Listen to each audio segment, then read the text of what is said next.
Today's topic for Educational Resource Center is parental rights. Hi, my name is Tina Williams Brewster, founder of Educational Research Center. Today we are going to be talking about parental rights. Number one, parents have the right to be informed about your rights.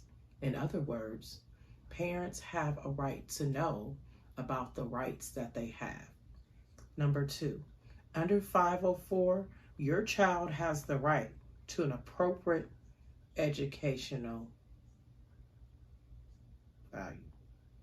Number three, your child and you have a right to a free educational services with the exception of certain costs normally paid for by parents with students who don't have disabilities. Number four, parents have the right to maximize, to the extent appropriate, your child has the right to be educated with children who are not disabled. Your child will be placed and educated in regular classes unless the district determines and demonstrates that your child's educational needs cannot be adequately met in the regular classroom, even with the use of supplementary aids and services.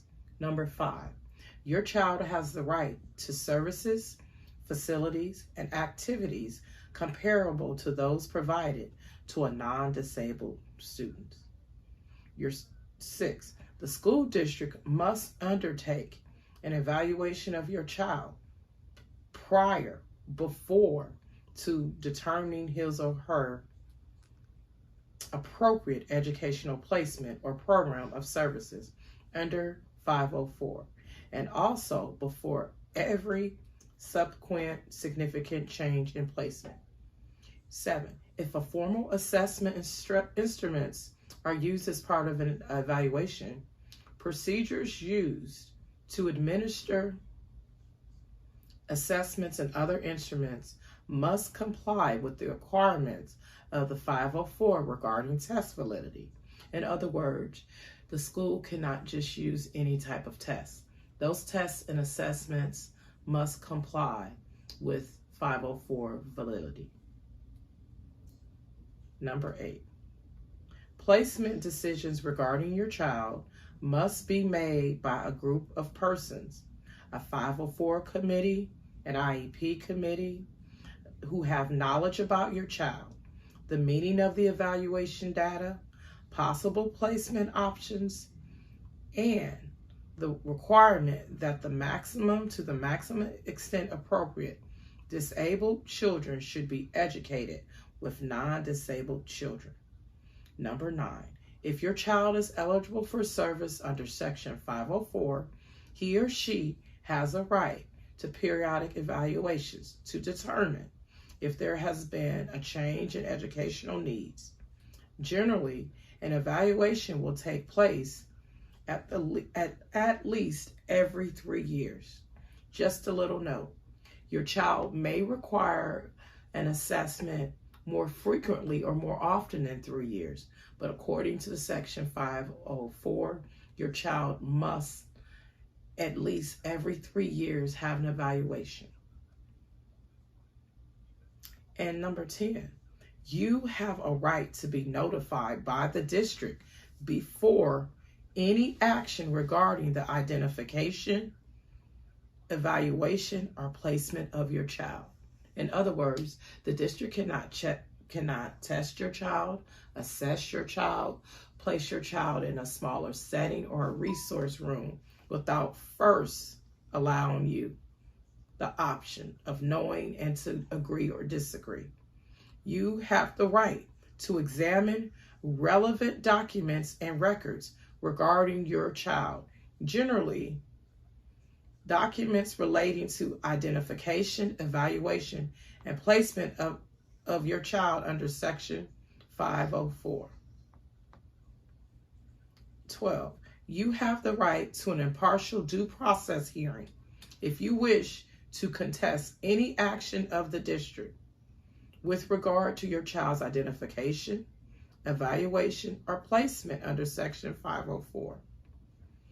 You also have a right to participate personally at the hearing and to be represented by an attorney if you wish to hire one. Number 13, if you wish to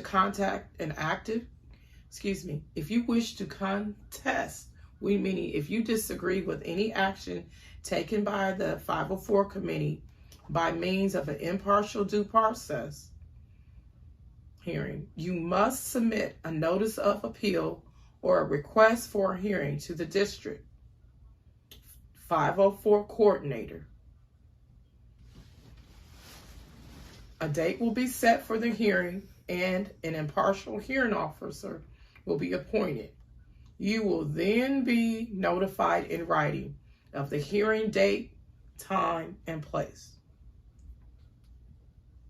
14. If you disagree with the decision of the hearing officer, you have a right to seek a review of that hearing officer and that decision before a court of contempt jurisdiction, normally your closest federal district court.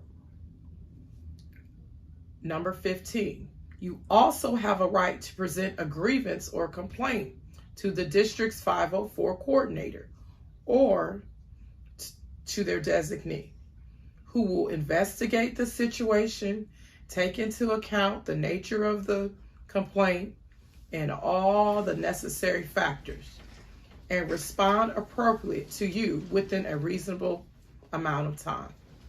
And last but definitely not least, number 16, you also have a right to file a complaint with the Office for Civil Rights of the Department of Education.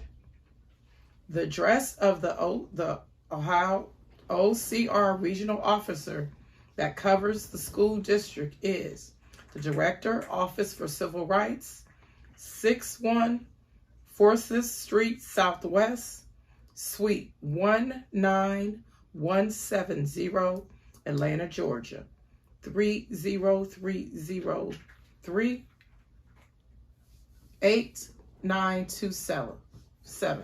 Telephone number can also be reached at area code 404-974-9406. Thank you for today's topic, parental rights.